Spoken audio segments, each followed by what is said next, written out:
So I just did 2 minutes of talking and no one could hear me at all. I apologize. I will start over with what I said there. Um, Sorry about that, guys. I had my microphone muted on my headset. As I said, but no one heard. My name is Amanda Vellutini. Most of the registrants that I saw signed up for today's webinar have probably spoken to me over the years. Today's webinar is on individual registration, so registration for players, coaches, referees, that type of thing. A couple of housekeeping notes. The webinar is being recorded, and after the webinar you are going to receive an email with a link to watch the recorded version. You'll be able to share that with anybody else who wasn't able to attend either. So if you do have to kind of hop off early, you'll still get that link in your email later on to give you that link to watch again. You'll note that you don't have audio options to speak during the webinar, but as many of you have already just noticed, there is a chat program where you can put any questions that you have throughout the webinar in the chat. We have Robert from our support team monitoring the chat today. So between Robert and myself, we will attempt to make sure that everybody's questions do get answered throughout the webinar here. Any questions that you have that are kind of still outstanding, you can always reach out to our support team through various methods, our live chat, call in, or email goallinesupport@stacksports.com. We're talking about registration tools, and if you do find that you don't have access to some of the tools that you're going to see in the webinar today, then you can reach out and let us know. You can contact the support email, or you can also contact customer success at stacksports.com if you're looking to have some features enabled that you don't already have, in particular things like if you don't have a merchant account to take online payments and whatnot. So I think that gets the preamble out of the way, and we are going to kind of dive in. I am going to try to get this all completed within our hour time slot. For those of you who've spoken to me before, I have a tendency to talk really fast, so I'm going to try not to talk too fast, but also get the material covered here. So we're covering individual registration. This is registration that you're getting one participant, their information, potentially parent information as well. So players would have a field for you to be able to collect parent 1 and 2 information, but coaches and referees, you're getting one coach registered or one referee registered. We also have registration forms available for volunteers and registrants, if that's a person type that you have available on your site. So some of the benefits of using online registration is that you're able to collect all of your required information. So whether it's something you require or something that your governing body requires as part of their reporting, registration just makes sure that as people are signing up, they're giving you all of the information that you have set to be required, and including any document uploads that you may require. You can also collect online payment as either a one-time payment or through recurring installments, so that you can give flexibility to your registrants as they're choosing how it is that they're going to pay you. So being able to collect that payment online means a lot less chasing of money later on. But of course, there are tools for you to look up folks who have not paid and to kind of reach out to them. And we'll take a look at some of that later. Another benefit of using online registration is that you're able to configure your waivers and whatever language you need there, as well as configurable consent options, so that you know that anybody who has completed the registration has properly at least acknowledged your waivers, whether they read them intently or not. At least they've acknowledged that they read them, and you're able to see that that they consented there. So that's a really important part of online registration, and a really important part of a sport organization in general. In today's climate, there's a lot of requests for being able to use additional waivers and things. So we will look in depth on the waiver section of building a registration form, so you can see kind of what your options are there. And then, of course, another huge benefit of online registration is going to be that you can generate reports. So I want a report of who has signed up for this specific program, or who has signed up in the whole, for my whole organization in 2020. Grouped by your season or your program names and things like that. So the reporting options that you get are going to be as robust as kind of the program options that you're going to add onto your forms. And we're going to take a look at that 5-step process. And again, if you don't currently have access to the tools here, so if when we click on individual registration forms, for example, if you don't have access to that tool, then definitely reach out to us at Goal Line Support or at customer success at stacksports.com to let us know, and we can get you hooked up with some of those tools. So we'll get started with how do I build a registration form. So with everything that you're going to do on the Goal Line platform, you're going to do that from your admin login. So from the public side of your site, you'll select in the upper right-hand corner your admin login. If you have a different layout site, doesn't matter. Your admin login is still up here. I should probably change my color scheme here, but your admin login is how you're going to access the back end of the site. So I just got a couple of different site layouts here, and I'm using demo sites today. So we'll be putting in all kinds of funky information. So once you log in, you're going to be brought to your master menu. If you've got favorites set up, then you're going to see those favorites up here. If you don't have favorites, then I think you just start up at the master menu communication tools. Most of what we're going to do related to registration is going to be found in the people section. So in the people section, this is where I can create an athlete or somebody. I can do my reports and find athletes or players. Some of these labels are going to be a little bit specific as well. So finding athletes, your system might say find players and parents. So the labels here aren't super important. It's just a matter of what sport type we have you listed as in the system, and that's going to generate the terminology used. For example, on the referee side of things, you may have, it may say referee, it may say official, it may say umpire. It really depends on what sport type you're set as. So individual registrations is where we are going to get started here. So this is where I'm going to go if I want to build a brand new form, or if I want to edit an existing form, or if I want to go in and archive or copy my forms.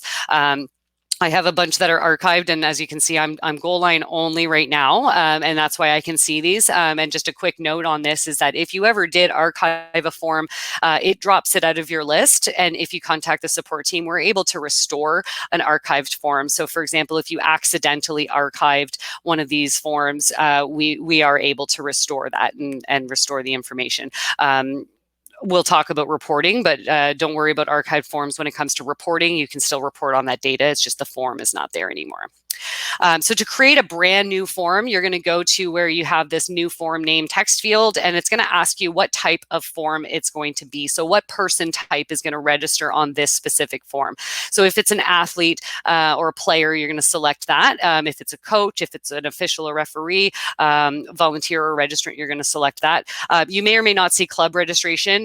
There are very few organizations that club registration item is going to be relevant to, so you can ignore that if you do see it, unless you are an organization that is using that specifically. So let's see here. So we put in our form name. So usually what I recommend with a form name is that you want it to be specific so that people know what it is. So if it's a summer camp registration form and everything on it is going to be summer camp, then you might want to put summer camp, and you are free to put in things like 2020 or 2021, whatever makes sense to you as part of that form name. But you will have an opportunity when you do go to archive that form, you're going to be able to change the title of it so that you maybe want it to just be called Summer Camp, but then when you archive it, you're going to archive it with the title Summer Camp 2020. There's a question in the chat already there regarding the maximum form length. I'm not aware that there is a maximum length to the form, but there is a maximum to the website. When you put them in your menu, there is a maximum of 20 characters for a menu item. So if you do have a long form title, then you may find that you just don't necessarily want to put it in your menu in the exact same way.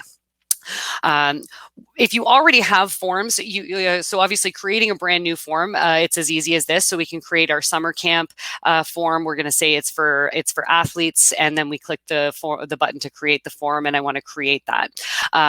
If you already have been using registration and you have a form from last year or last season, you don't have to necessarily create a brand new form from scratch. What you could do, and I'm just going to duplicate my tab here so I can click back. What you can do is select the copy copy and archive option over here.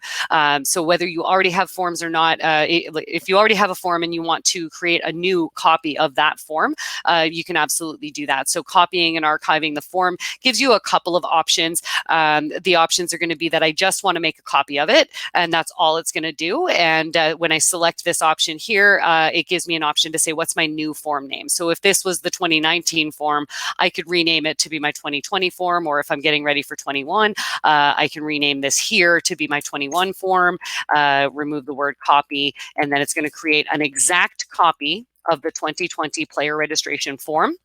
And it's going to ask me or allow me to pop in and start editing that form right away. So copying a form, again, it's an exact copy of the form, and anything in there that is date sensitive is going to be an exact copy. And that's going to include things like due dates for payments or any dates in your confirmation email that you would have copied that from. So copying a form can be done as well. So you can copy it and archive the old one if you don't need it anymore, or you can just create a straight copy of it. And your forms don't have to be active in order for that to happen. They can be old forms that are expired, but as long as you can still see them in your list, you should have that copy and archive button available there. So taking a look at our form, when we want to build or edit our form, it's coming to us in a 5-step process. And step 1 is it's labeled as personal information, but it's also a little bit of form information. The form's title is going to be here.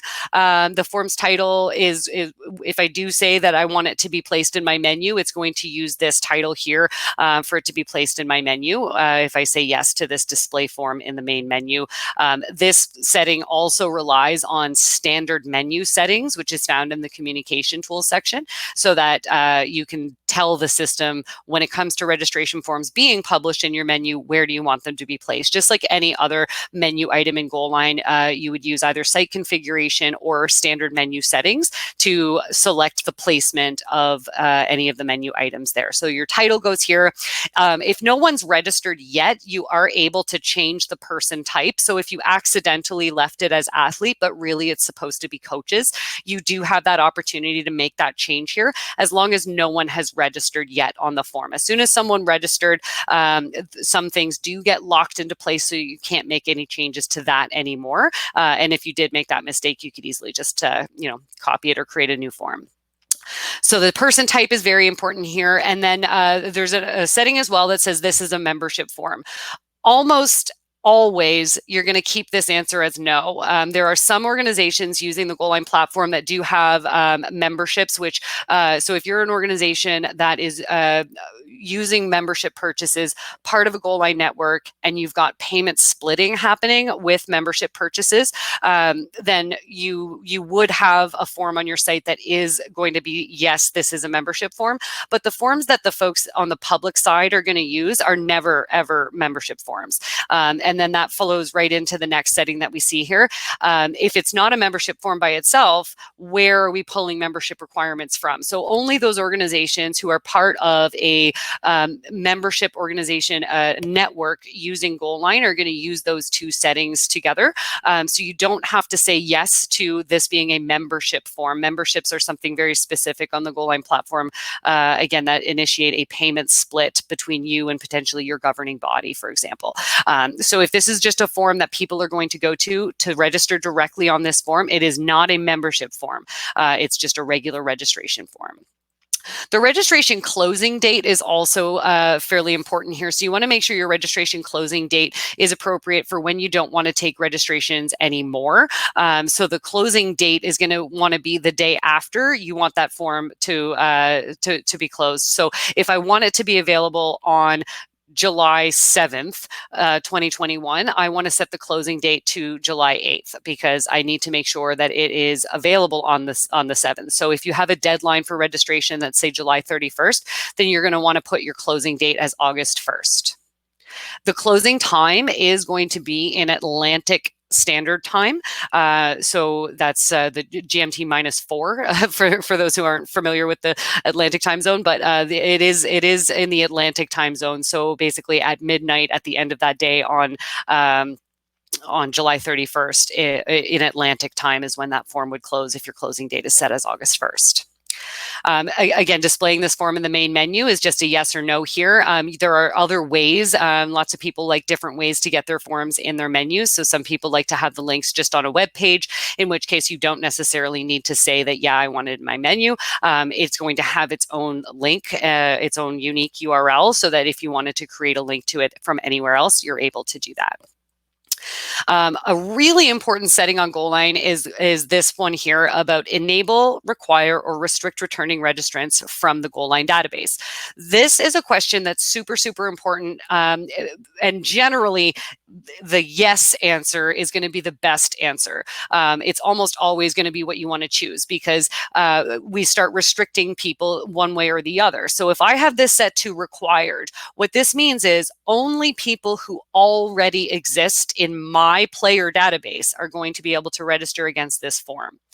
If I say no, then people who exist in my database cannot register against this form. And what they'll see if they try to register, but we already have their name in the system, they're based on their first name, last name, and date of birth, it will say this form's not open to returning registrants. And if you try to register as a new person, if you have it set to yes, it's going to say, no, this form is only available to new registrants.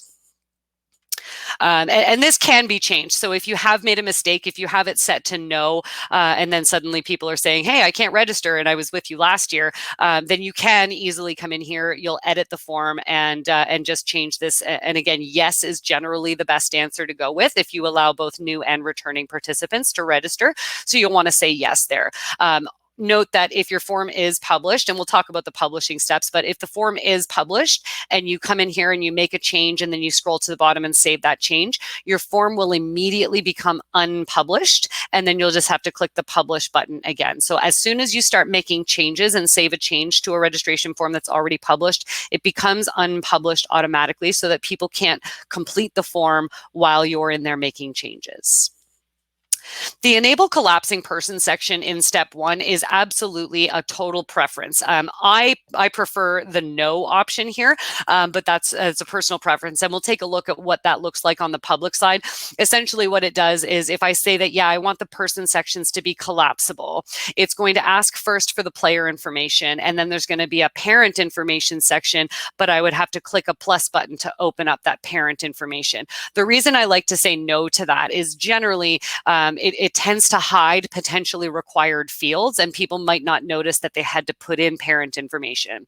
Having this set to no will just display both the player and the parent information sections just outright on the form as soon as they land on the form, so they don't have to worry about collapsing or opening up a section.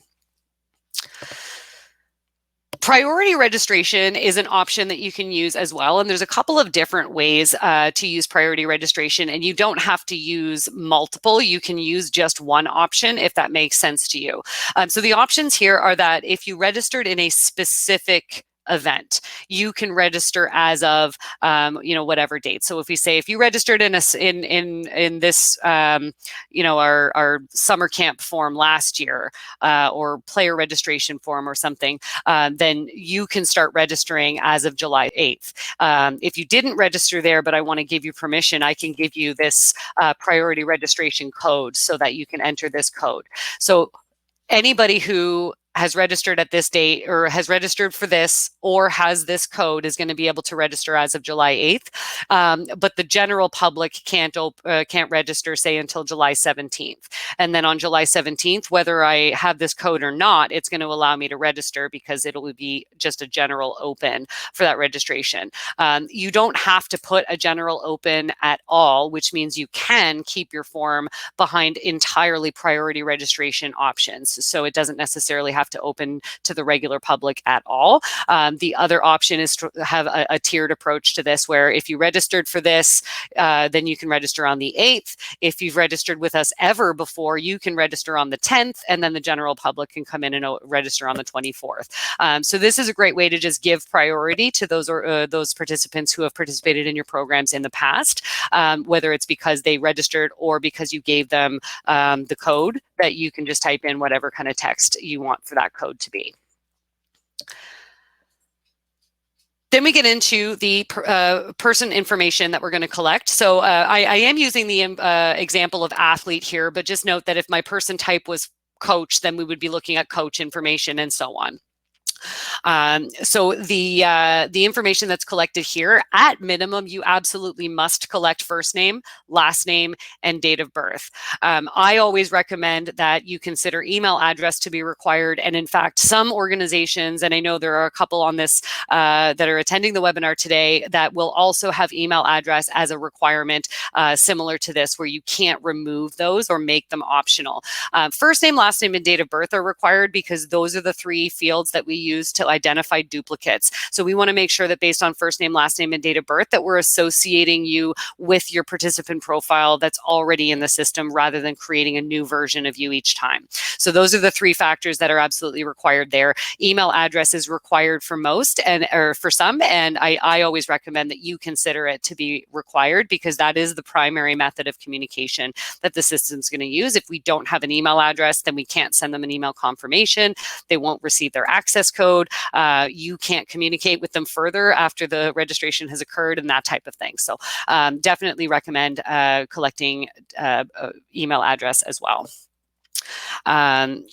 With respect to everything else, you can set everything you want to be either required, collected as optional, or not collected at all. If it's not collected at all, it means it doesn't even show up on the form.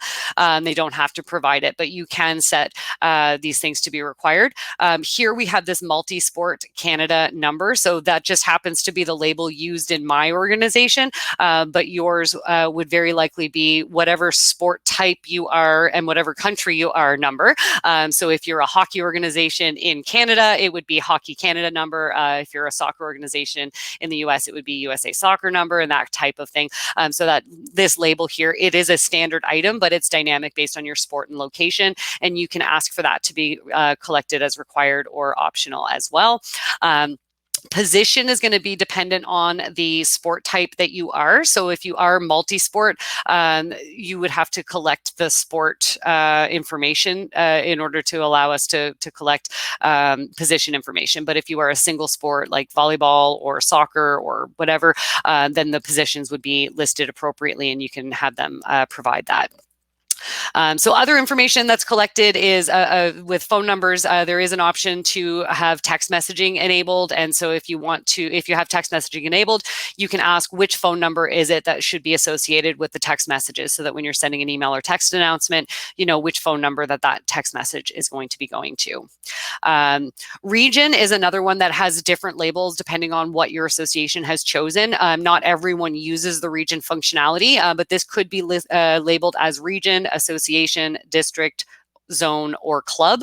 And the idea is that there is a section in the system where you can build out what regions people should be allowed to select from so that you know what region they belong to. Regions are primarily used for large network organizations, but also primarily the other main user is going to be referee organizations. Referee organizations often use regions for referees. And if that's the case, then you would want to make sure that that region option is required.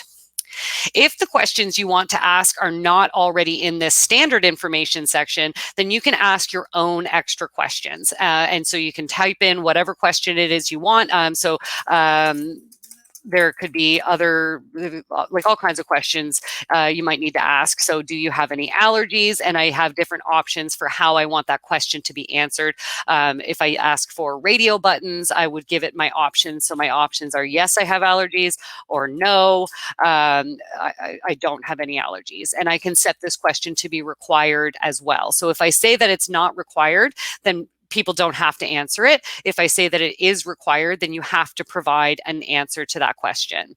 I can ask additional questions as well, and I can make those required a little bit conditionally as well. So if you do have allergies, what are they? And I can make this a text box question, and I can make this required as well. Sorry, I wanted to make this, let's see here, new question. Sorry. Do I have to make this my,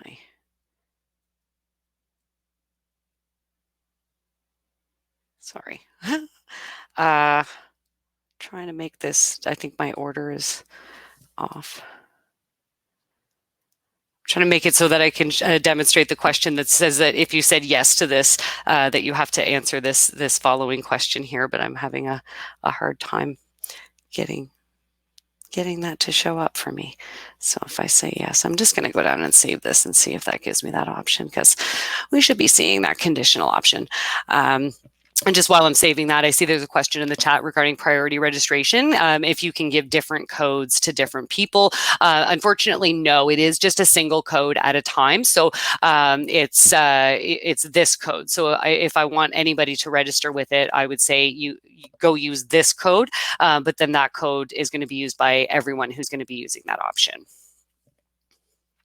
There we go. Now that I've saved that question here, so I want to make this this question. If you do have allergies, I want to know. Oh, I put them in the other order. I want to know what they are. So I want to require this field based on the answer of another field? So I do. I want to say I only want you to be required to answer this question if you said yes to do you have any allergies? So that lets me not make it required for those to tell me what your allergies are if you don't actually, if you said no to the question in the first place. So kind of like, do you have allergies? If yes, list them, please, that type of question. So there are other question options that you can have in here as well. So checkboxes are another one. Checkboxes allow people to select more than one option. The common example there is, how did you hear about us? The text area is similar to text box, but they're given multiple lines and then a drop-down selection, just like radio button. They can only pick one of the answers, but they can pick from any of the answers that you have. And there's kind of an unlimited amount of answers that you can provide people in here. You can also add additional descriptions so people understand why they're being asked the question, or if there's any additional information they might need to know. So as you can see here as well, you can change the order of your questions. So I had placed a 1 in here, and so if I wanted to change the order around, I would change the order so that they're going to show up in a different way, and then when I save my changes, it will reorganize them that way. The next thing we can do with a question that we're adding ourselves is we can say that it's office only. I cannot say office only for a question that's required, and that's obviously because if it's required, they have to answer it on the form itself. Office only means the question is available in their profile, but it's not available for them to answer. A common one for that would be things like, is their birth certificate verified, or are they age verified, and that type of thing. That might be something that's important for you to know, but not something that you would expect them to fill in themselves. So an office only question is available in the back end on their profile view, but not available on the actual form. If you have a question that you don't want to have at all anymore, you can say yes to, I want to delete it. And when you save it, then that question will disappear. And then we get down to the parent section here. So the label in this organization has been updated to say emergency contact instead of parent. And that's something that you can change in site configuration, which is found in the communication tools section. The default is going to be parent / guardian. But if you want that to be emergency contact instead, or just have a different label altogether, then you can go into site configuration and tell the system what is it that you want your parent label to be. When it comes to parent information, almost everything you can say as just optional. You don't have to collect first name, last name, and date of birth from a parent. You do, however, have to collect those 3 pieces if you want the person to be recognized as the account holder. So if you do say that, yeah, the parent is the one that is supposed to be the account holder here, not the player, then you may want to say you're asking them, do they want to be the account holder? And in which case you will have to collect first name, last name, and date of birth from the parent. And again, the reason for the date of birth is going to be just for duplicate differentiation there. So we recognize duplicates based on those 3 fields. And if a parent has multiple children, it's helpful for that to be in the system properly so that we recognize that you are one single parent and you are just associated with multiple children. That just helps with reducing duplicates in the system. And again, there's some other standard information in here that you can collect from the parent, and you can set this as required or just yes as optional information. There's a question in the chat there from Duncan. That's a great question. So the question was, will it allow, if we do that account holder thing, will it allow them to register multiple children? Technically, no, but we are going to talk, once we look at building the form, we are going to talk a little bit about shopping cart, and that's going to, I think, address your question there. So we will come back to that. Just like with players, if the information you want to collect is not already listed here as standard information, you can ask additional questions to the parent. Common questions to ask parents are going to be whether or not they want to volunteer, and maybe offering them a list of things they're interested in volunteering as. So you can ask the same type of additional questions to parent 1 and 2 as you can to the player. So you can, everything about that is exactly the same. Then we get into parent 2 information. My strongest recommendation regarding parent 2 or emergency contact 2 information is that you always say yes to collect, but not to require, just so that you're not alienating any families that may not have 2 parents or guardians in their family. So requiring a parent 1 for sure, and then making the second parent optional. It is always a good idea to ask the same questions if you do want to ask additional questions of the parents. Then we can get into information that you can ask them to upload. So you can ask them to upload a file. You can also include attachments for them to download. If you do want to include an attachment for them to download, you would have to upload that to your managed files and images, which again is found in the communication tools. So if there are files you want them to download, sometimes people want folks to download a copy of the code of conduct, like parents' code of conduct or something to that effect. So you can do that here as well. And actually, I'm going to hop back up to parent information for a second, because this is becoming increasingly popular.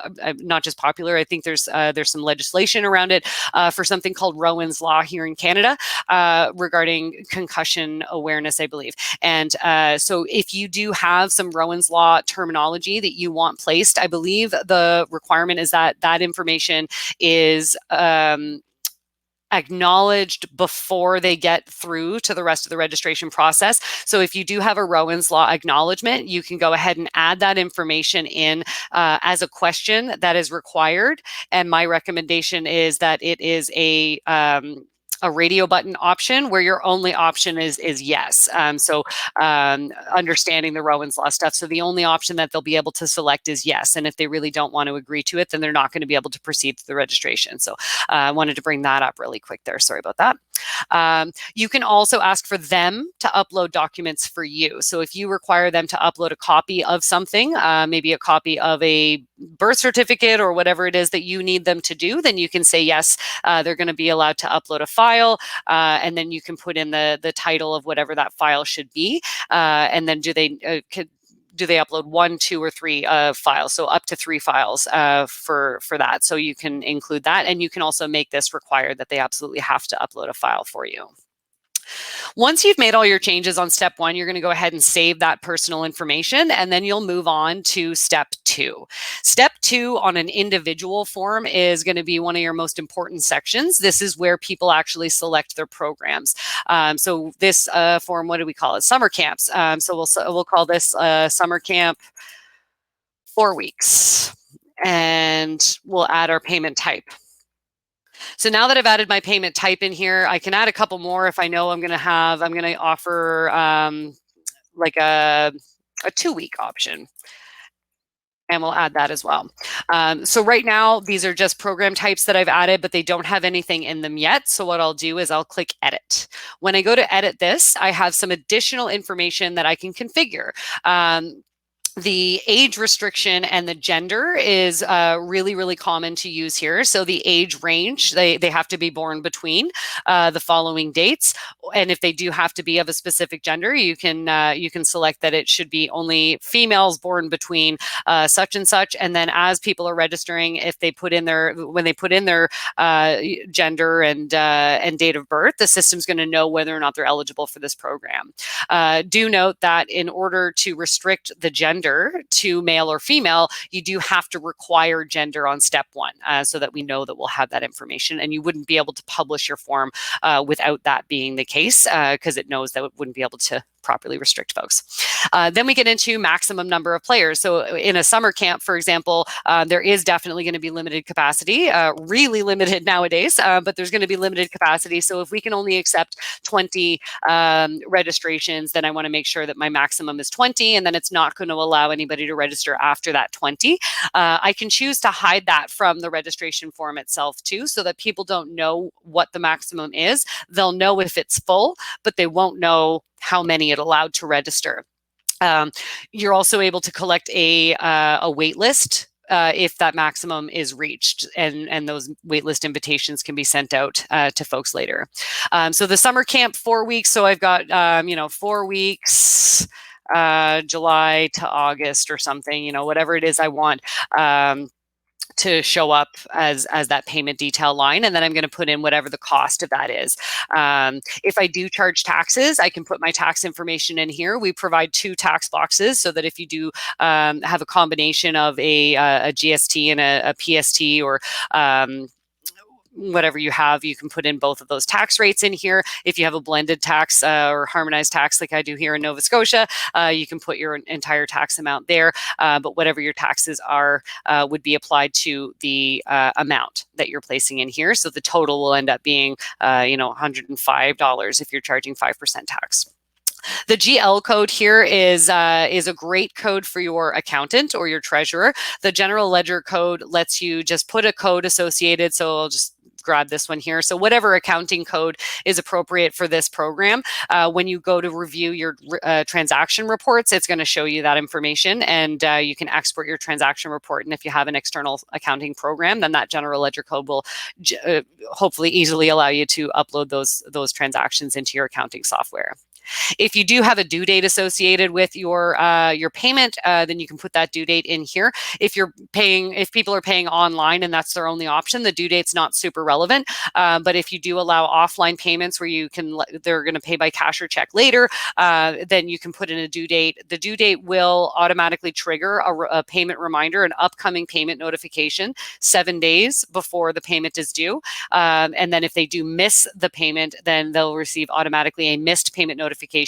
Whoever is listed as the registrar on this form is also going to receive an email with the missed payments that happened after this due date had passed. If you have already reached out, we do have a method. If you contact support, if you don't want those reminders to go out, they don't necessarily have to. I believe the administrator gets it anyway, but the users wouldn't.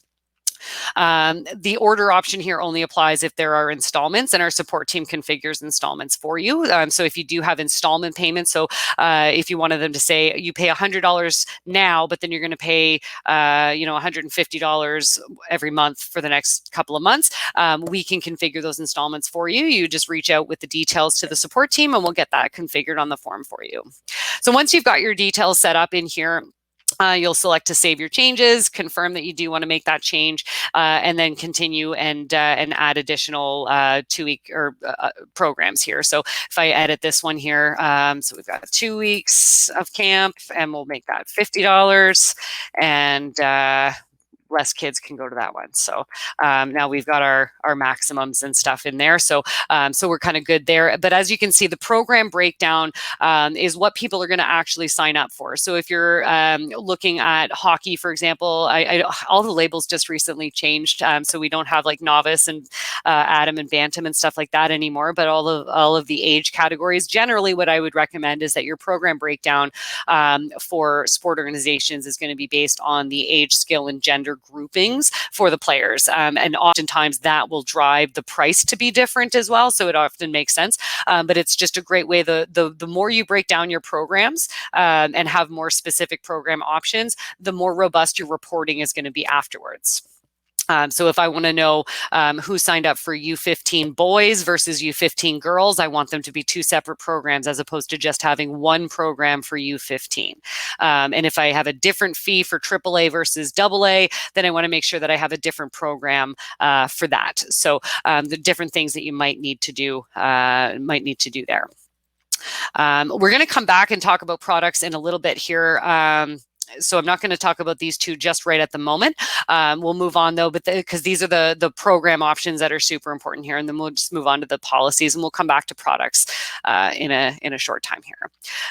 Policies are extremely important, and Goalline has always required the inputting of 4 specific policies. So you absolutely have to have something in the waiver, privacy policy, refund policy, and contact information section of your waiver step. These can be statements that just link you to external information. So, click here to view our refund policy is totally fine, as long as you have that link in there. So you do have to have content in here, but it doesn't, you don't have to write out your entire policies or your entire waivers in here. It can be click here to go view them, click here to read them. It does look quite nice to have them written in and actually kind of copied into these sections if you have them in there. And depending on your needs, you may really want to do it that way.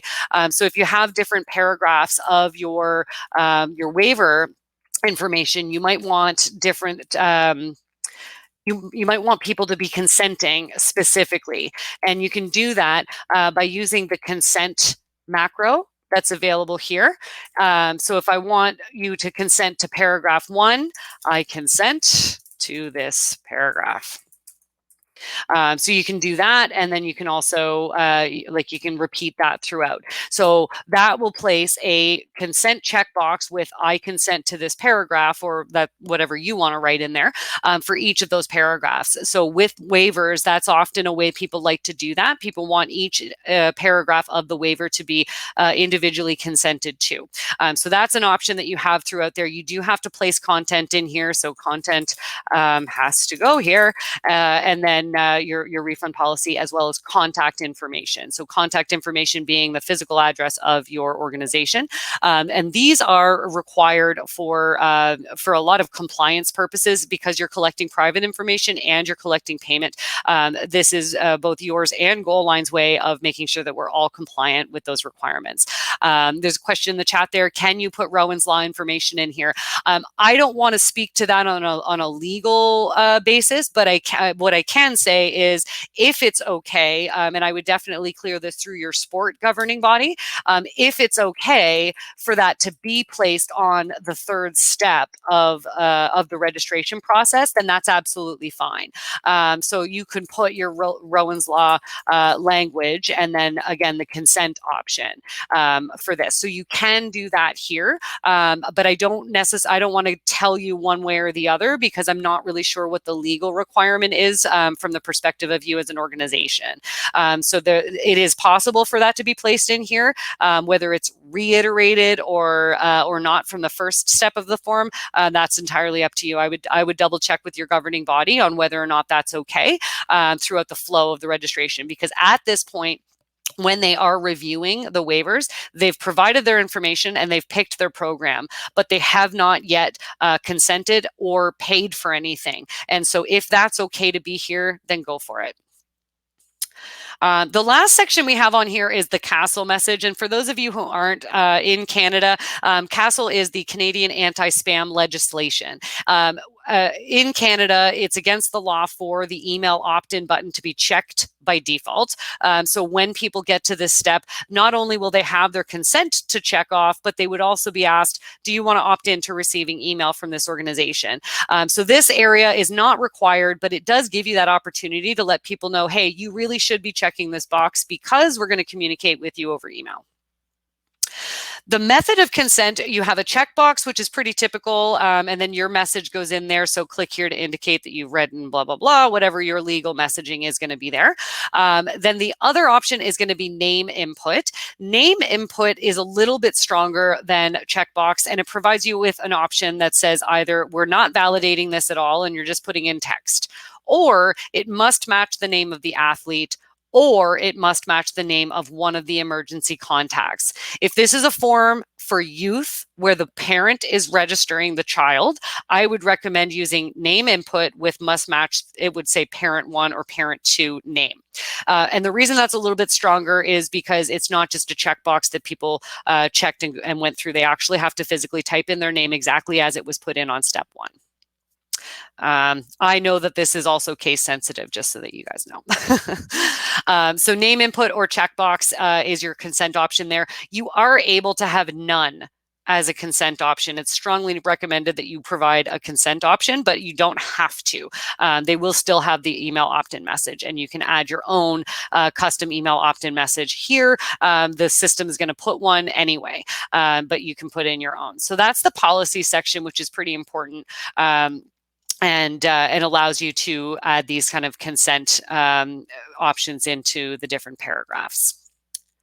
So we'll move on to step 4 and look at the payment options. So if you do have a payment gateway set up, you're going to be able to select that you want to process online payments as yes. And then in this drop down, you'll see whatever payment gateways you have available. So if you've been with GoalLine for a while, you may have a PayPal, but you may just have a StackPay account. If you don't have anything in here, then that's when you're going to reach out to customer success at stacksports.com, and we'll get you set up with a StackPay merchant application. Whether you have a gateway or not to collect online payments, you can make the choice of saying that you allow offline payments, and you can combine this. So I can say you can choose to pay online or offline. When you have registrations that are allowed to be offline, you can tell the system whether or not they're allowed to pay online later through their registration account. Some organizations only want a check payment, and if that's the case, then you want to say no to this option, because if I register now and say I owe you $100, I'm going to pay you offline, but then I could sign into my registration account tomorrow and pay online that same $100 that I said I was going to pay by check. So if you don't want that as an organization, you can say no to this option here.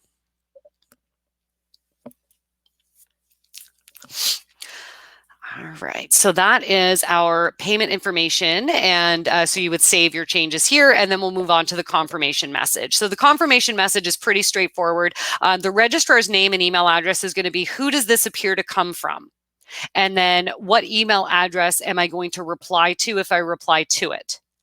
The copy confirmation to is a blind copy of my confirmation email to whatever email address is put in here. So what I often see is not necessarily a registrar's name as in a person's name, but usually the organization. So excuse me.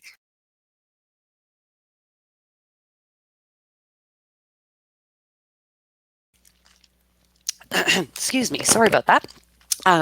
So if your organization's name could go here, so it could be Chili's Demo Site League, or whatever the organization name is, and then whatever email address should be the reply to there. The copy confirmation, if you do want more than one, separate them by a comma.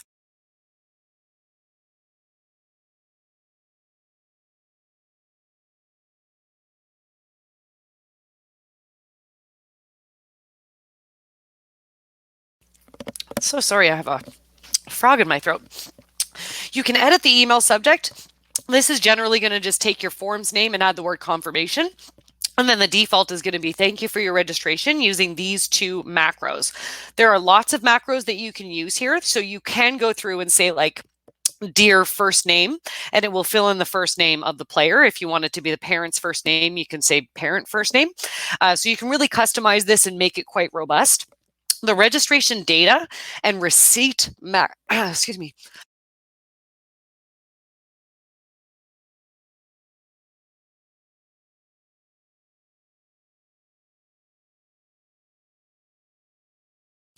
So sorry about that, guys.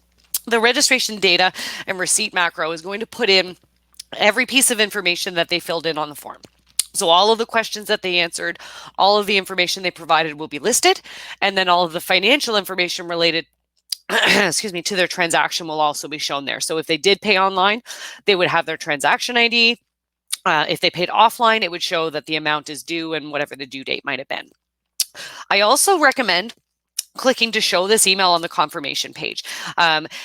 If you don't have it shown on the confirmation page, they'll still see like a success message, but it will be kind of small text, and it will say your registration has been received.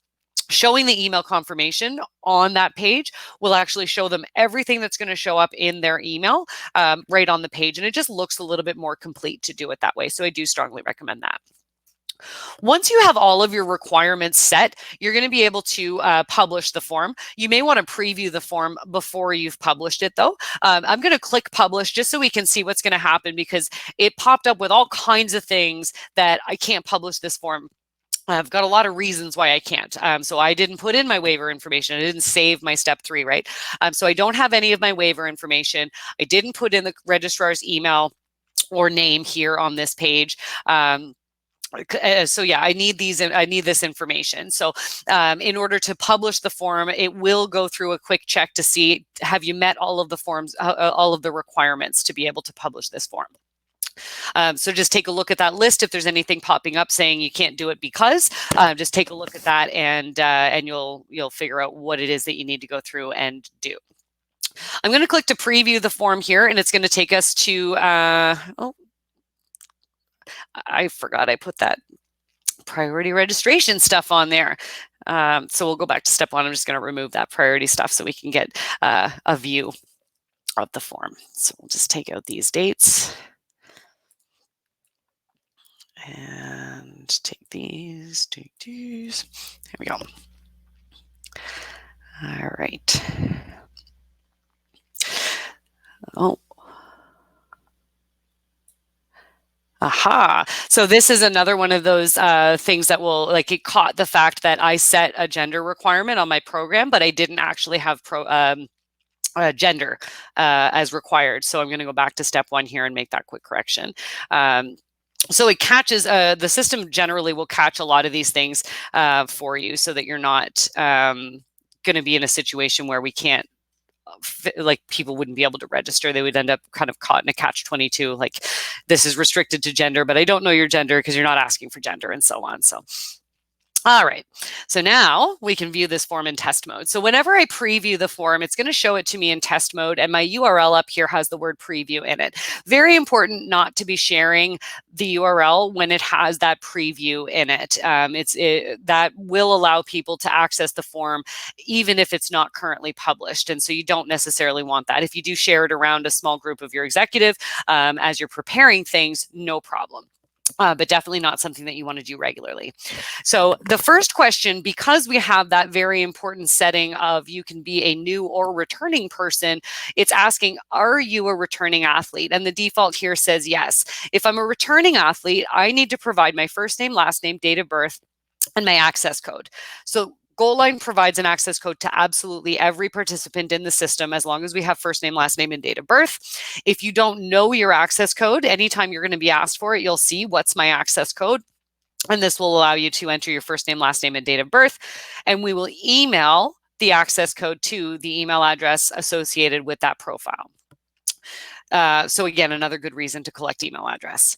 If you say no, then we don't ask for access code anymore. I'm not returning. I am not part of this organization yet. I'm going to be registering with you for the first time. So I would put in my information and put in my date of birth. And we've asked for email address. We have a gender question.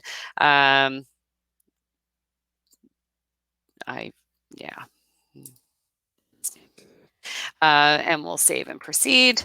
And now it's going to show me what program options I have. So there are 2 programs, and I can select, I selected to hide the total there, but not here. So we can see the difference in how we see that. So I would select my program, either that one or this one, and I can save and proceed to step 3.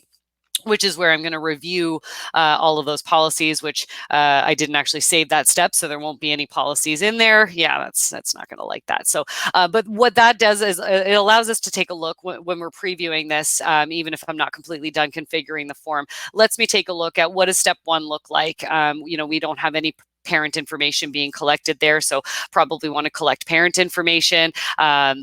And see what those program options are going to look like for folks. There's a question in the chat, just how do you remove test mode? So as I said, when you are registering and it's a preview or the form's not currently published, test mode will always show up there. So the first thing is obviously you have to finish configuring the form. And then once you've configured the form, you have to publish the form. And once you've published your form from your forms list, any forms that are currently published, you're going to be able to view that form from here. So if I view this form, that one's still in preview. Oh, none of these are published. That's why. Sorry, I thought these 4 were published. So none of these are published. So if I try to click this, it doesn't have. Yep, that's fine. I'm okay with that. All right, so now that this form is published, and we can see now the different published forms are here, unpublished forms are here. So now that this form is published, if I view it, it's not going to be in test mode. And we don't have preview up here. So that's going to be really, really important to make sure that you're not publishing or putting a link in your site that is to a form that is in test mode. You do want it to be a published form, and the link that you're going to use is going to be when you click to view the form from your forms list. So hopefully that answers that question. And yeah, another great question in there on are you still able to add information? And yes, absolutely you are. So let's go back into my summer camp one, and we'll take a look through. And there's lots of places for this. So I'll click on a couple of them and kind of show you where a few of them are. But extra information, you're going to see this option throughout the whole process of all 5 of these steps. So extra information to add onto the form. I can open this up and I can type in whatever I want. Really common thing to put in here is going to be, how do I know if I'm a returning player, or what's an access code? Things like that folks might need to know about. So you can put in whatever instructions you have, additional information that you may need people to have. And depending on where you've selected it, so this is at the top of step 1. So this is going to be before we start asking for player information. But then you can see I can also add instructions in front of the athlete form. I can also add instructions before the parent or emergency contact sections, and then I can place it at the bottom of step 1 as well. And we're going to see those options throughout the entire thing here. So with payment information, there's another one. So additional instructions in general for step 4, but then specific instructions to offline payments. Send your check to, make your checkout to, or EMT to this, and that kind of thing. So lots of places for you throughout to click and open up these little fields where you can put in your own additional instructions with the formatting options that are available here. Great question.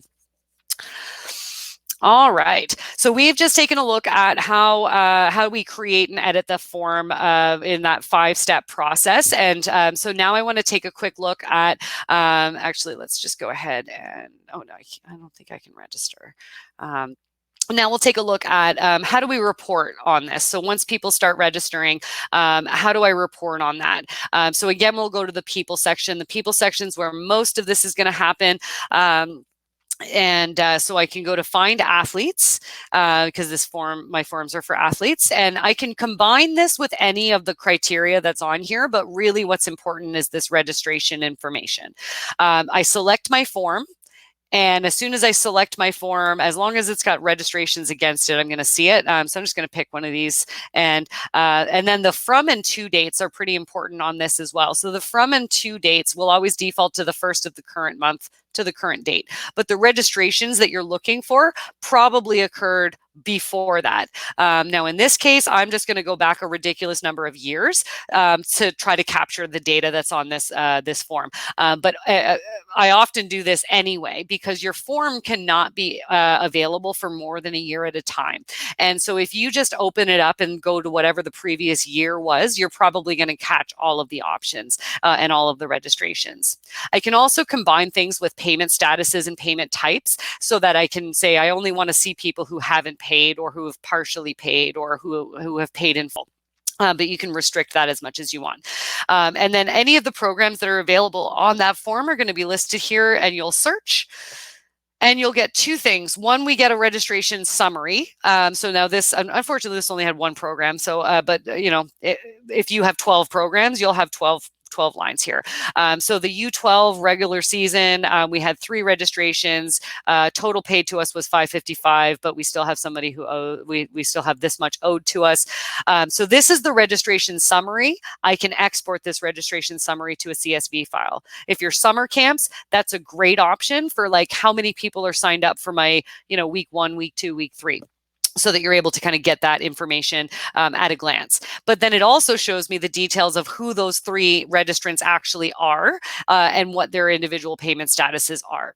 And so based on first name, last name, and date of birth, we know that we don't have any duplicates here. Yeah, we have completely different people, even though they have similar names. So now we can start managing that registration, and there's lots of different things we might need to do. I see actually the next question is what I'm going to show you next. So if you allowed them to pay offline, how do you go and record the payment once you receive their cash or check? So this player owes $555. So what I did here, and some folks who've been with Goalline for a while might not know that you can do this now. You can right click on the edit button or the view button here and open that in a new tab. I'm a huge fan of tabs. So this allows me to open it up without getting away from my search results. So now we can take a look at Brianna's registration. The registration is pretty old, so I do have to click show older payments. But I can see here's the registration record. It happened on January 19th, 2017. It was offline. It's unpaid. I have her check in my hand, so now I can click this button that says record payment. I'll say check 123. Received it by check, or if you take other methods of payments, you can select that. Who is the payer?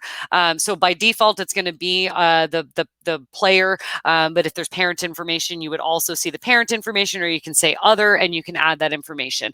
That'd be important for tax receipt purposes if that was relevant there. So there.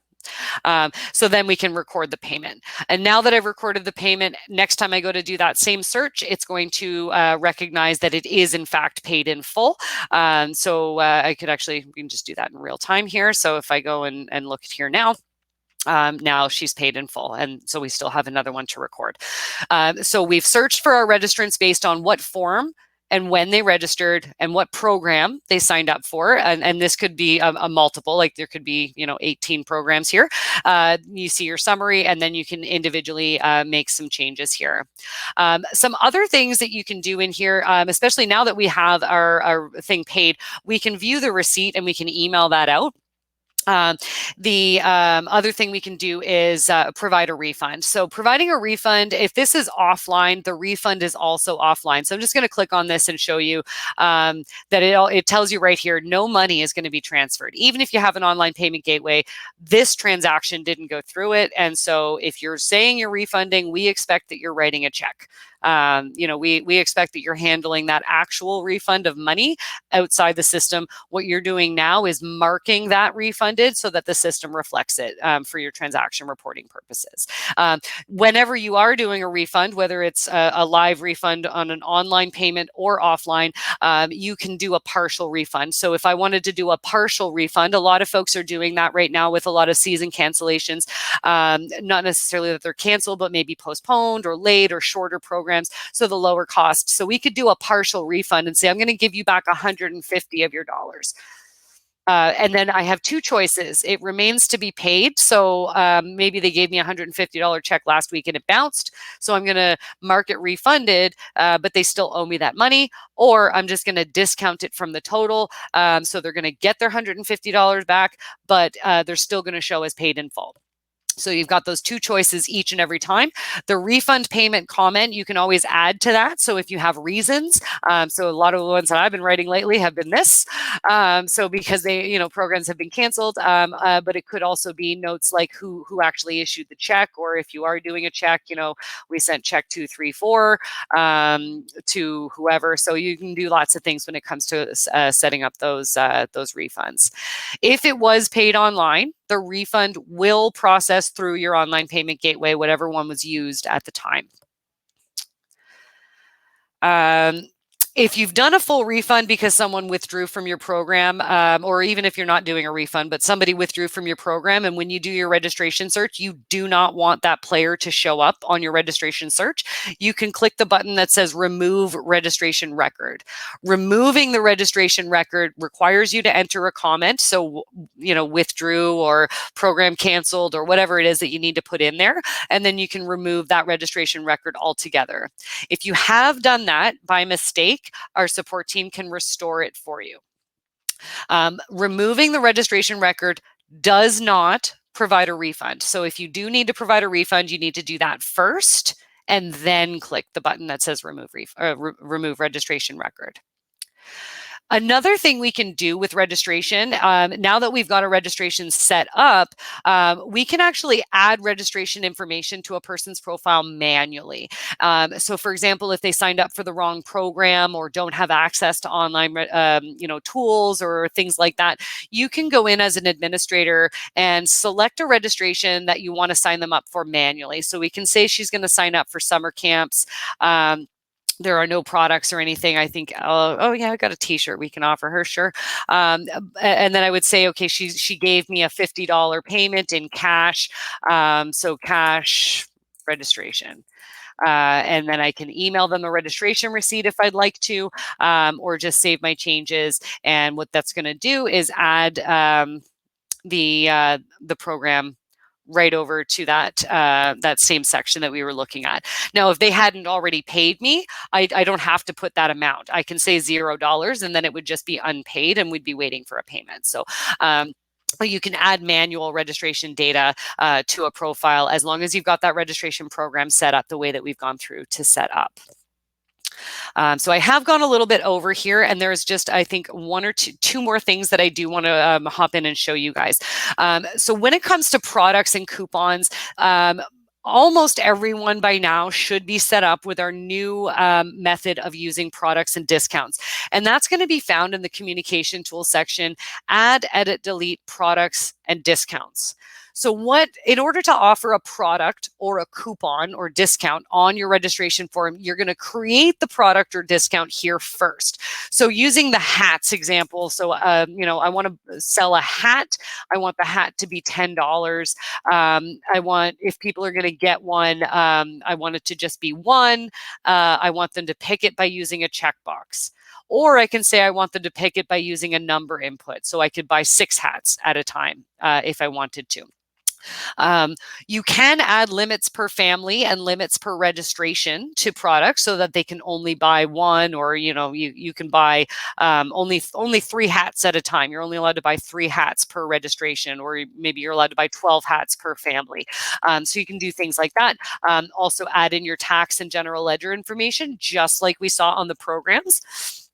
And then if the product should go to a specific payment gateway, you can select the payment gateway here. The example there is if your merchandise goes to a different StackPay merchant account than your regular registration money does, then you can say that when they buy the hat's going to go to this account, whereas the regular registration money will go to the other one.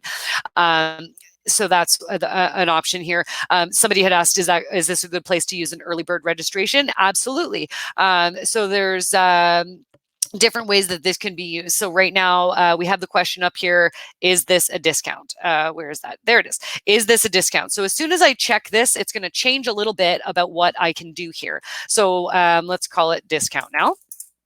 So we've got a discount of $10, and right now it is dollar, but I could change this to be percentage, so you can have dollar or percent.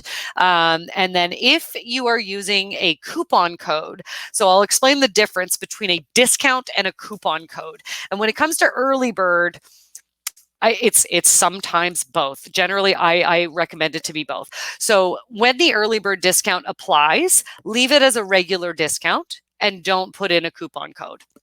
And the reason for that's going to be, you want everybody who's eligible, who's registering today, who's eligible for that discount to just take it. And they're going to see the discount and they can check a box that says, yep, I'm going to take this discount. As soon as your early bird discount is no longer applicable, then you can come in here and edit that to say, this is our early 2020 discount, but now it's behind a code. which means it's not shown on the form, but anybody who has the code would be able to use it. And the reason that's kind of like nice as a flexible option for you is if someone wasn't able to register during that early bird discount period, but you kind of, I don't know, you feel bad for them, or they had a hardship, or you want to offer them the discount anyway, you can say, okay, go to the form and use this code to get that $10 discount.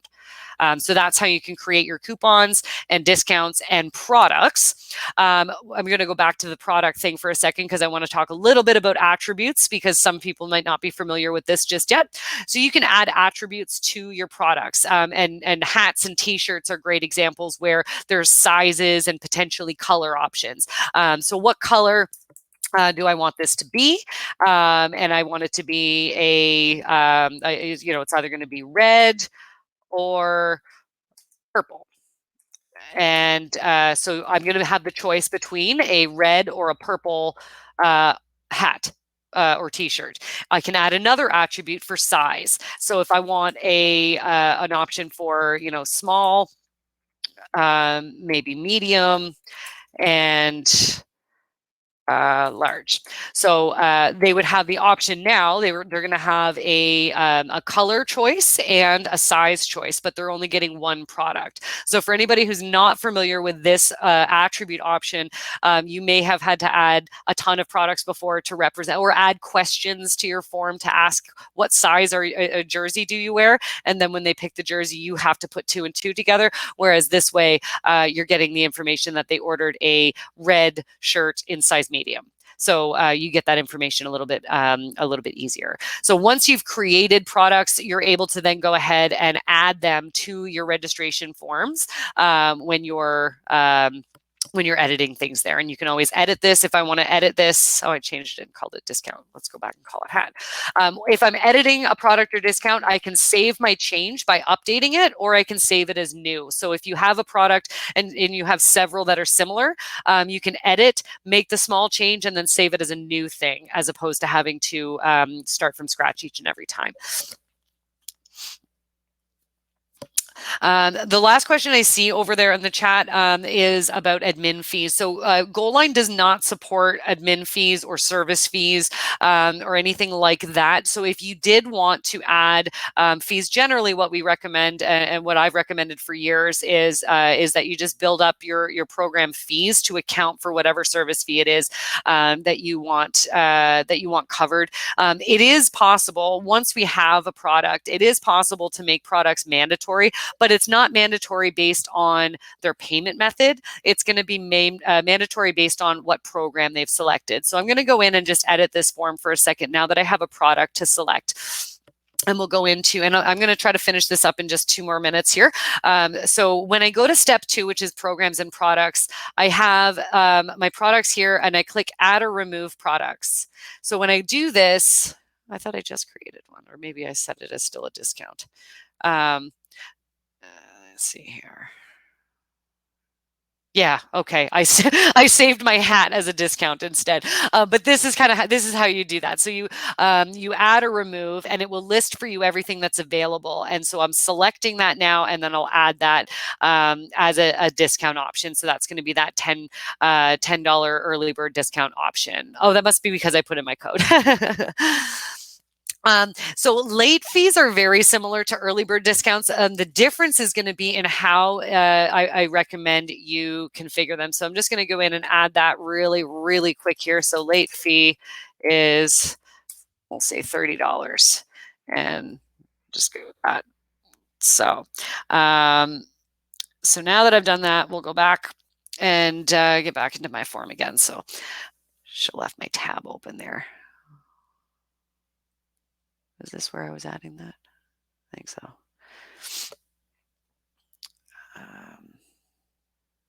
Goodness. Okay. All right, so now we'll add this. So we've got the late fee here now. I've got a product in here for late fee, so I'm going to put in late fee, and I want to add my product. Now that I've added my product, people aren't going to just go ahead and choose the late fee to add $30. But if I click on product options, I can force them to. And I can also hide this until or after. So if it's a late fee that's only applicable after July 31st, then I can say hide this product until July 31st, and it's going to be mandatory for all programs. If it's only mandatory for some, I can just check off the program or programs that it is applicable to. But in this case, I'll just say that it's mandatory for all programs. So this product will only be mandatory after July 31st, and it's going to be mandatory regardless of which product you've selected, or which program, sorry, you've selected. So late fee is an excellent example of how you would use that. And with those mandatory product options and the hide before and hide after, it makes it really useful so that you can set that all up ahead of time. All right. So now that we've done that, let's see here. Oh, sorry. While I'm going to move over to the transaction report, but I'll answer that question that's in the chat there. So can you have a mandatory product once per family? Yes. So what you would do there is when you're configuring the product, there's an option there that says, is there a limit per family? And you can set that limit per family at 1. And then when you add the product, as that parent registers their second or third child, it's not going to let them purchase it the second or third time. So then we have a transaction report that I want to show you, which is just an accumulation, regardless of registration form. It's an accumulation of all of the transactions that are occurring in your given date range. And it is by default going to be covering the transaction date, which is when the registration occurred. And there may be a use case for wanting to look at processed date. And the example there is going to be with installments that happen. You registered for that installment 3 months ago, but you processed the payment this month. And another example is going to be that refund that or the record payment that I just did. So the registration to this happened back in 2017, but I only recorded the payment today. And so that transaction was processed today, even though it was transacted originally long ago. So the other information that we see here on our transaction details report is going to be all of the information related to it. So what did they buy? What is the item? What form was it from? How did they choose to pay? And then if it was done online through either PayPal or StackPay, you will see your transaction ID and reference numbers, as well as the gross amount deposited into that merchant account. And you'll also see information related to any processing fees related to that specific transaction. And then any comments or notes and success or decline kind of indicators in here. And then this report is exportable as well, and that will export to a CSV formatted file. All right, so I'm going to take a look. I'm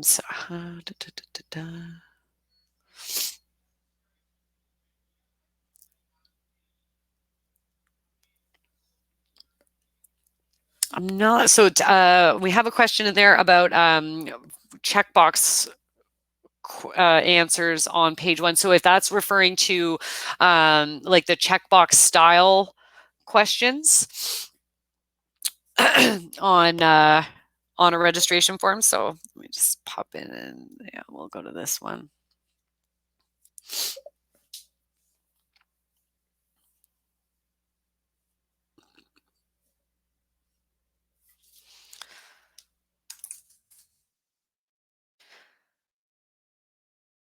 Got our checkbox. Yeah.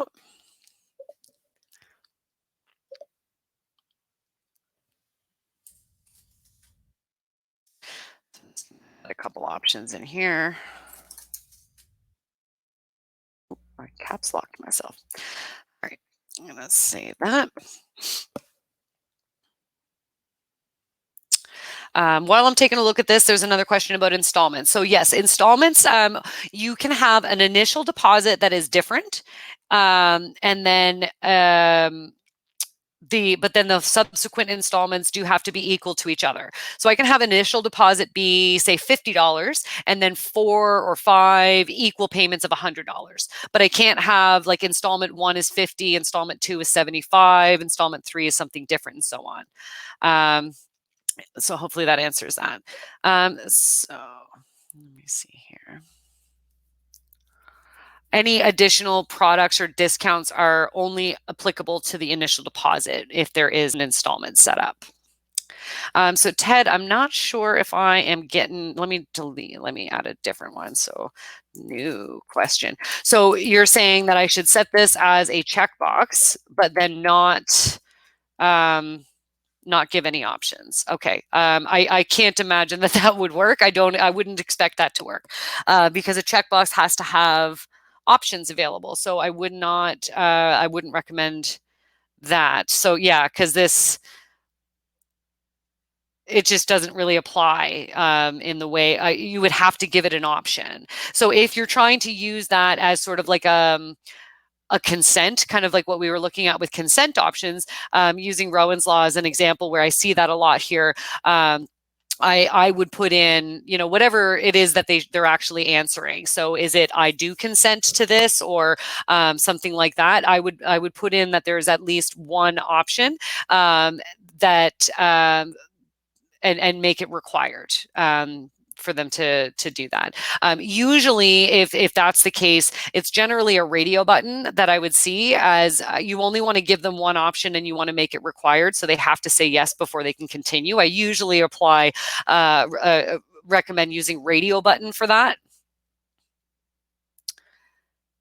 Yeah, I think radio button is generally just a better choice for how that displays to the registrant who's going through there, because having a floating kind of checkbox question. My worry too would be when you're going to look at your registration data later that you might not be getting a good view of what the actual answer was, right? Because if they check it but there's nothing next to it, I would imagine that the report is not necessarily going to give you the detailed information that you're looking for. So speaking of the detailed information that you're looking for, now that we've taken a quick look at our registration search results, and I'm just back in the Find Player section, Find Athlete, I want to point out that by default here, the only information we're going to see is a little bit of their information, like first name, last name, date of birth, and that kind of thing. And because we're doing a registration search, we see this information. But if I want custom information, I can click Customize this list, and it allows me to configure my search results so that when I have whatever I want checked off in these search results, I can have that done, and I can also check off the extra questions that I've created for my own purposes here. So I can make those changes, save those changes, and then when it comes to doing my search, oh, I hate when I do that. When I do my search in Find Athletes, what I want to do is I want to check this button that says to show additional person details, because I don't just want the default. I want my custom information. So now if I do the exact same search, it's going to give me the same 3 results, but now it gives me a lot more information, and everything that's displayed in my details here, I can export as details. I can also email the athletes or their parents or both from this field as well. The questions that you asked during the registration process, I'll show you another method to get to that same screen that I was at.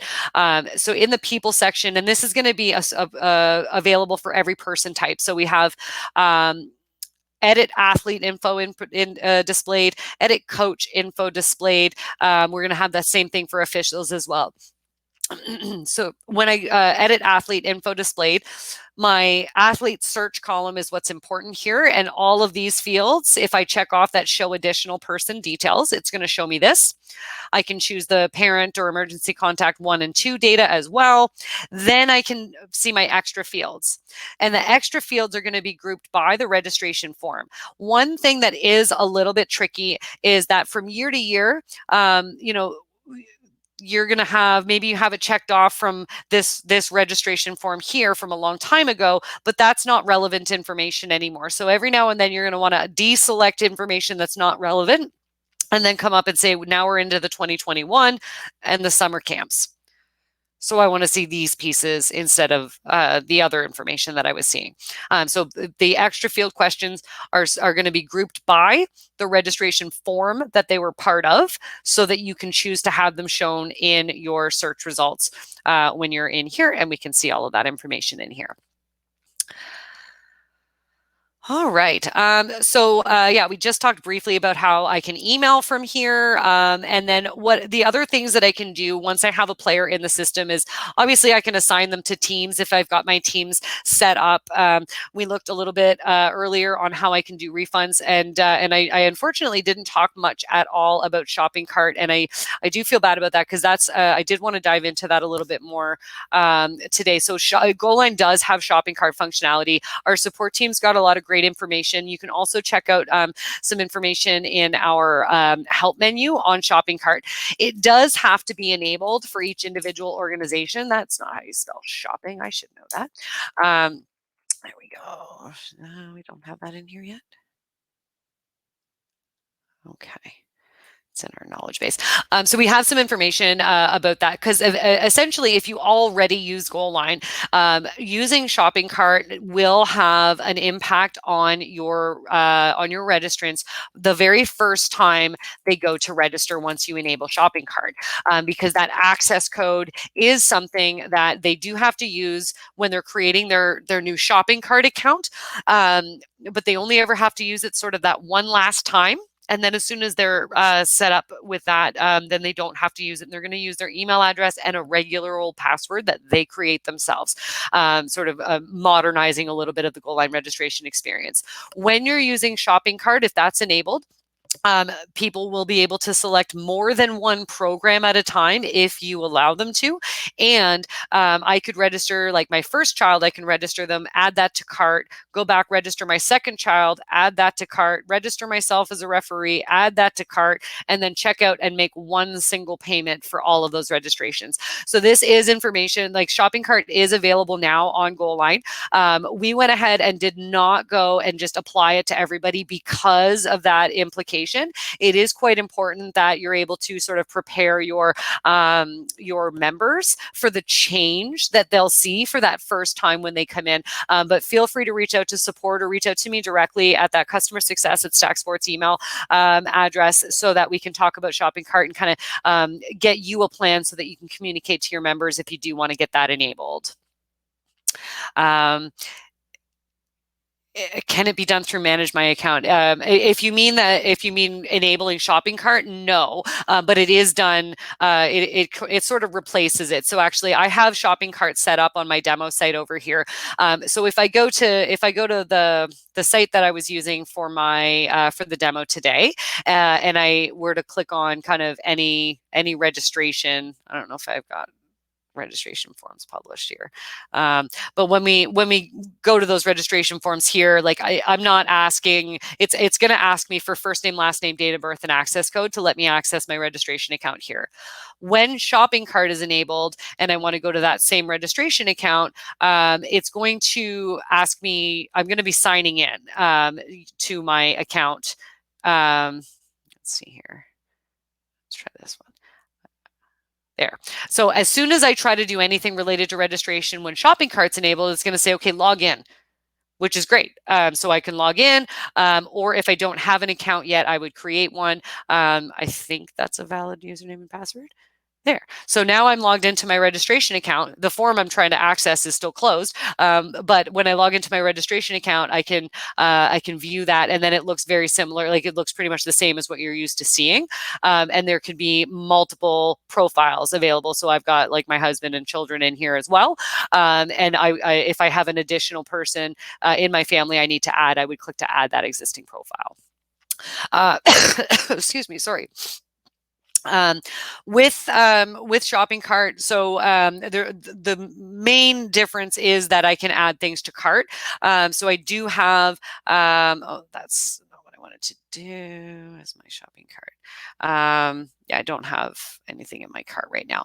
So if I want to register, it's going to ask me who I want to register for something. So if I want to go in and register, no, I may not have a lot of forms here. This is the collapsible information that I was showing you earlier, that I was talking about earlier. So this is why I'm not a huge fan, because there could be required information that we might miss. So when I go through, I do the registration process very, very similar. So I'm just going to buy this. This is how that mandatory product works. And this is not at all to do with shopping cart. This is just using a product that was set as mandatory for picking this. But it also, I think it was Alan that was asking this about the limit per family. So there is a limit per family of one. And oh no, sorry, it tells me right here that there is a limit, but I haven't reached it yet. So I'll proceed here. So save and proceed. And I get to that same version of step 3 where I'm going to look at the policies. On there. Sorry, I don't think yeah, there we go. So I see the information I provided. I see all of the policies. Would I like to receive your email? Sure. Do I agree? Sure. And then I can indicate who the payer is here and what the payment method is. I do have to select a payment method before I can add it to my cart. So I'll say online and then add to cart. So that's been added to my cart, and I can go to my cart now. Or I can go and maybe I have other registrants that I want to sign up for something. So I can go in and say Ava is going to sign up for the same thing. I can register her now for the same thing, and I am the account holder doing all of this, but the information's already in here, so we can go ahead and do the same thing here, and we'll go and add that to cart as well. Oh, I didn't consent, so it didn't let me add it to the cart. There we go. And I didn't consent to email this time, so it's popping up telling me I should probably do that, but I'm just going to ignore it and say okay. So now I can click on my cart, and it's going to show me the registrations that I have added there. And once we see that, I'll be able to check out. So there's a question, do they have to use their old access code for shopping cart as opposed to just coming in as a new player? So kind of. That really, it depends. If they exist in the system, they do have to be added to the new account. So using that access code that one last time is required. The only way to not have them do that is to actually purge your player database. And I don't usually recommend doing that, just because the information will persist year to year to year. So it's always good to keep that history. So I don't usually recommend deleting players from your system so that they can all be considered new. I do recommend that that you just think through the education on making sure they know you're going to set up an email address and password. Then you're going to go in and use that access code for your player to add them to your account, and that's it. You'll never need that access code again after using it that last time. And I'm definitely willing to help out with sort of the information that you can provide. I've got kind of a standard generic letter that if you wanted to use as an email template to send out to your membership when you're preparing to enable shopping cart, that could be helpful. So now that we see our shopping cart here, I can see I'm registering Ava and this other person. I can edit the registration if I don't want it to be as is, and I can delete the registration from the cart if I don't want it to be in there. If I do happen to have a coupon code, I can try to take a coupon code if there happens to be one that's applicable, and then I go ahead and pay now. If you are an American organization, you'll see the bank account option or credit card option. If you're in Canada, you will only see the credit card option because bank account payments are not supported in Canada. So I would complete my payment, and that would process through, and everything would be updated on the back end in real time. Access codes being confusing is definitely something that I've heard many times over the years. I think the concept of how do I know if I even have one? How do I get it? But I mean, in every case, anywhere that you're asked for that access code, there's always going to be that option that says to retrieve your access code. So whether it's on a form itself or trying to do that account association, you'll have a link that lets you retrieve your access code, and then from there it's used. it's only used that one last time, and then the password is going to be used. You can absolutely, shopping cart can be offline or online, and you can do kind of a combination where there may be different options where I've selected offline payment for this form but online payment for those forms, and I can proceed through that way. Now, the point of shopping cart is to allow one financial transaction for multiple registrations. And so if you are doing a combination of offline and online, then that doesn't necessarily require the use of shopping cart, right? Because you're doing more than one registration completely separately anyway. But if it's, you want to pay for 2 of your kids' programs online, and then you want to pay for that other one offline, I add to cart for the first 2, go and pay, and then do an offline. But you wouldn't necessarily do all 3 together in the same cart. So that covers our today's webinar, and I did go significantly over time this time, which I didn't want to, but it is what it is, as we say here. So I wanted to make sure that we did cover those things, and sorry that we got to shopping carts so late here, but just to make sure, so we talked about individual registration forms, so who are they for and why, benefits of using it, and then how do we build it, so that 5-step process. And as you can see, there's a lot of sort of combined information that the more you ask for, or the more you break down your programs, the better your reporting is at the end of the day. We can preview the form and publish it. We do have shopping cart options, lots of different ways to report. So you would use that find player and parent option to report, but also transaction details reports are really nice for your registrar and your treasurer. Will really appreciate the transaction report. And then take a look here, make sure I covered everything else. So following registration, you can email your participants, assign them to teams. You do have to go through some of the scheduling setup stuff to get teams there. But yeah,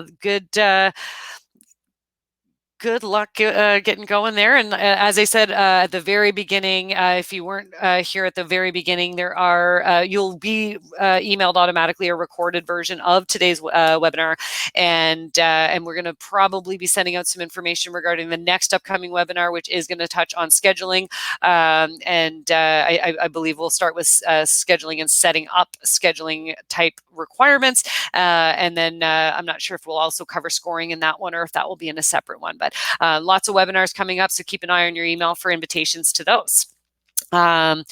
Do we have a manual? Not necessarily, but if you do go, there's kind of 2 places to get help on the Goalline platform. One is to click the help button, which will take you to faq.goalline.ca.